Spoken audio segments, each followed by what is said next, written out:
तीन बेटियों की माँ। मैं एक मामूली औरत हूँ, इतनी मामूली हूँ कि आपकी नज़र भी मुझ पर नहीं पड़ी, लेकिन मैं आपको देख रही हूँ। आप अपनी बीबी के साथ डॉक्टर के यहाँ जा रहे हैं, आपकी कोख में लड़की या लड़का, यह जानने के लिए। असल में आप अपनी लड़की की हत्या करना चाहते हैं, कोख में ही। आपको यह ख्याल भी नहीं आ सकता कि जिस सड़क पे आप जा रहे हैं उसे मैंने बनाया है। मैंने यहाँ रोड़ियाँ बिछाई और फिर उन्हें दुर्मुठ से कूटा था। मेरी छोटी बेटी तब यहाँ किनारे पे उगी झाड़ियों में ऊँघती रहती थी। मेरी तीन बेटियाँ हैं। मेरा आदमी कहता था कि अगर बेटा नहीं हुआ तो मुझे छोड़ देगा। उसने कहने के लिए मुझे छोड़ भी दिया, पर अब भी पका पकाया खाने के लिए जब तब आ जाता है। चिकनी चुपड़ी बातें भी करता है।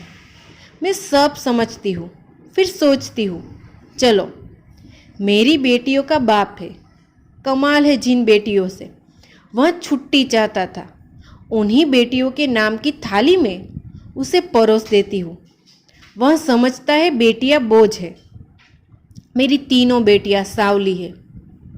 उनकी काली आंखें हैं, बड़ी बड़ी पके जामुनों जैसी, और हाथ बड़े फूलेते हैं। खूब काम करती है। मेरी तरह वे तरह तरह के धंधे पीटेगी, पर फिर भी उनके होने से मुझे बड़ी तसल्ली है। मैं अकेली तो नहीं हूं ना। तुम समझते हो लड़कियां बेकार होती है। औरतों के कामों को आप जानते ही नहीं।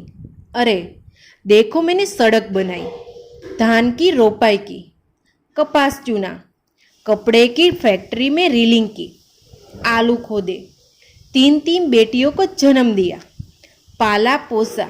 क्या मैं बेकार हूँ? ये जो तुम चाय पीते हो, इसकी पत्तियाँ भी लड़कियाँ ही चुनती है, और क्या क्या नहीं करती। इतने धंधे औरतें करती है कि गिनवाने मुश्किल। और तुम्हारा ये सूटर कोई और पेड़ों का नहीं है। एक पेंडा उनती होगी ही, दिन रात लगाकर 3 दिन में उसका सूटर बनता है, जिसके मुझे 12 रुपये मिलते थे। तब बेटियां छोटी थी तो सोचती थी घर में उनके पास बैठे बैठे बुनाई कर सकती हूँ, लेकिन धंधा बड़े नुकसान का था। फिर ठेकेदार ने मीन मेल निकालनी शुरू कर दी और मुझ पर गलत नज़र डालने लगा, तो मैंने ये धंधा छोड़ दिया। फिर आटे की फैक्ट्री में काम किया, बड़े काम छोड़े और कपड़े और पकड़े। 2-4 मुर्गियाँ और बकरियाँ को देख पालती हूँ। उसी तरह रूखा सूखा चलता है। ये जो तुम्हारी बीबी ने रेशम साड़ी पहन रखी है, उसके धागे भी औरतें तैयार करती है। कीड़े पालती है, मुश्किल काम है। कांध में घाव हो जाते हैं, जांग में घाव हो जाते हैं। धान की रोपन भी पैरों में खारवे हो जाते हैं और कमर झुके झुके टूट जाती है। मुझ पर पैसे होते तो अपनी लड़कियों को पढ़ाती लिखाती, उन्हें मास्टरनी बनाती या डॉक्टरनी। तुम खुद पढ़े लिखे हो, पैसे वाले भी दिखते हो। तुम लड़की का गर्व क्यों गिरवाना चाहते हो? तुम समझते हो तुम्हारी लड़की कोई काम नहीं कर सकती? अरे आदमी कोई फालतू चीज़ नहीं, 100 काम है उसके करने को। फिर यह तरह सोच समझकर लड़कियों को मारना तो कुदरत से खिलवाड़ है। अगर मान लो तुम्हारे घर लड़का हो गया, तुम क्या सोचते हो? तुम्हें लड़की से ज़्यादा प्यार करेगा? फिर लड़के बिगड़ते भी बहुत हैं। आजकल उनका ध्यान शराब, ताश और मारपीट में ज़्यादा हो गया है। मान लो लड़की ही पैदा हो जाए तो क्या तुम उसे पढ़ाना लिखाना? वो तुम्हें खूब प्यार करेगी। लड़कियां माँ बाप को खूब प्यार करती हैं। तुम्हारे घर में रौनक होगी।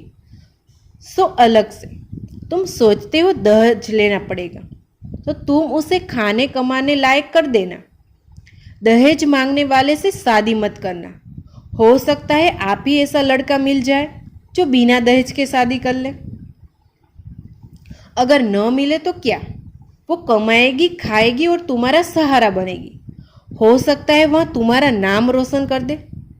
तुम्हारे लिए क्या पैसा ही सब कुछ हो गया है, या दुनिया का डर अपनी बेटी से भी बड़ा हो गया? आखिर तुम अपनी बेटी को प्यार तो कर ही सकते हो, और बेटी भी तुम्हें प्यार कर सकती है। माँ बाप और बच्चे का इतना रिश्ता बहुत हुआ, उसके लिए तो आदमी जीता है। पैसे तो चाहे जितना मानो, पर मोह ममता फिर भी बड़ी चीज़ है। इसे बनाए रखने में ही खैर है। नहीं दुनिया का उजड़ जाए समझो, नहीं दुनिया उजड़ी समझो। कुदरत के साथ इतनी मनमानी अच्छी नहीं। लड़कियों को तुम ऐसे ही गिरवाते रहो तो औरतें कितनी कम हो जाएगी। फिर तुम उनके लिए कुत्तों की तरह लड़ोगे। दहेज के डर से आज उन्हें मरवा सकते हो, तो कल फिर पैसे की लालच में बेचोगे भी। इस तरह क्या दुनिया बड़ी अच्छी हो जाएगी, या तुम्हारे घर परिवारों में खुशियाँ छा जाएगी?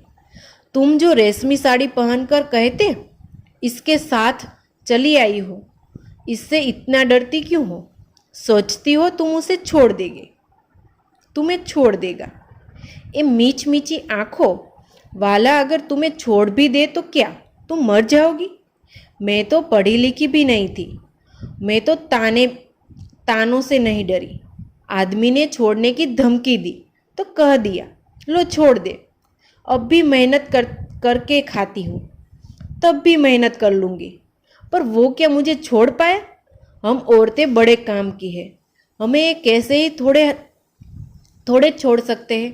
परिवार की ज़रूरत तो उन्हें भी है, नहीं तो हाँफते फाँपते मर जाएंगे। कोई पानी देने वाला भी नहीं मिलेगा। मैं तो कहती हूँ बेटी भी पैदा करो, दहेज भी मत दो और डरो भी मत। देखना दुनिया ऐसे ही चलेगी, इससे अच्छी चलेगी। दाप तो कुछ कम ही होगे। मेरी बेटी ने कढ़ाई सिलाई सीखी है, वो न होती तो फिर क्या था? मैं तो दुनिया में धंधा पिटती मर जाती। अब भी मेहनत करती हूँ, पर मन में खुशी भी है।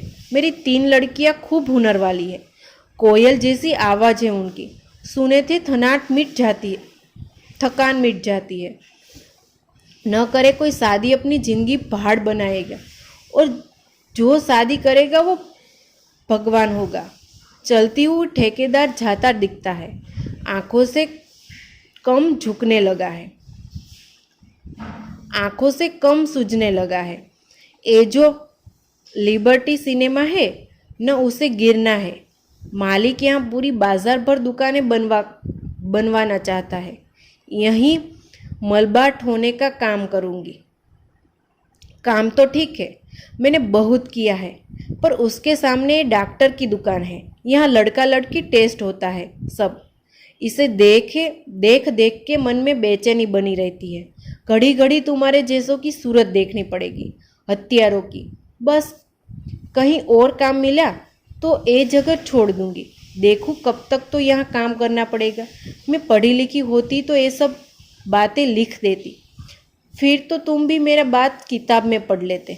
पढ़कर तुम भी कहते करतारी देवी बात तो पते की करती है। हेलो मित्रों, अगर आपको मेरी ये स्टोरी पसंद आई हो तो इसको आप लाइक शेयर कीजिए, और हाँ, सब्सक्राइब ज़रूर कीजिए चैनल को।